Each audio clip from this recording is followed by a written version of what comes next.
উত্তর কোরিয়ায় 2000 KG uranium মজুত, সতর্কবার্তা দক্ষিণ কোরিয়ার। উত্তর কোরিয়ায় পারমাণবিক অস্ত্র তৈরির মূল উপাদান ইউরেনিয়াম প্রায় 2000 কেজি পর্যন্ত মজুত রয়েছে বলে ধারণা করছে দক্ষিণ কোরিয়া। বৃহস্পতিবার 25 সেপ্টেম্বর দক্ষিণ কোরিয়ার একীকরণ মন্ত্রী চুং ডং ইয়ং বলেছেন, গোয়েন্দা সংস্থাগুলো অনুমান করছে পিয়ংইয়ং অত্যন্ত সমৃদ্ধ ইউরেনিয়ামের ভান্ডার 2000 কিলোগ্রাম পর্যন্ত হতে পারে।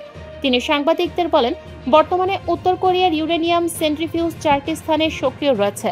ডং ইয়ং আরও বলেন, মাত্র 5-6 কেজি প্লাটিনিয়াম একটি একক পারমাণবিক বোমা তৈরির জন্য যথেষ্ট। এই হিসেবে 2000 কেজি ইউরেনিয়াম বিপুল সংখ্যক পারমাণবিক অস্ত্র তৈরির জন্য যথেষ্ট। উত্তর কোরিয়ার পারমাণবিক উন্নয়ন বন্ধ করা একটি জরুরি বিষয়। তিনি যুক্তি দেন, নিষেধাজ্ঞা এখানে কার্যকর হবে না, সমাধান হলো পিয়ংইয়ং এবং ওয়াশিংটনের মধ্যে শীর্ষ সম্মেলন। উত্তর কোরিয়ার নেতা কিম জং উন জানিয়েছেন, তিনি যুক্তরাষ্ট্রের সঙ্গে আলোচনার জন্য উন্মুক্ত, তবে তার পারমাণবিক অস্ত্রাগার হাতছাড়া করবেন না। 2006 সালে উত্তর কোরিয়ায় প্রথম পারমাণবিক পরীক্ষা চালানো হয়। তখন জাতিসংঘ নিষিদ্ধ অস্ত্র কর্মসূচির জন্য উত্তর কোরিয়ার ওপর নিষেধাজ্ঞা প্রয়োগ করে। কিন্তু উত্তর কোরিয়া কখনো তার ইউরেনিয়াম সমৃদ্ধকরণ স্থাপনার বিস্তারিত প্রকাশ করেনি।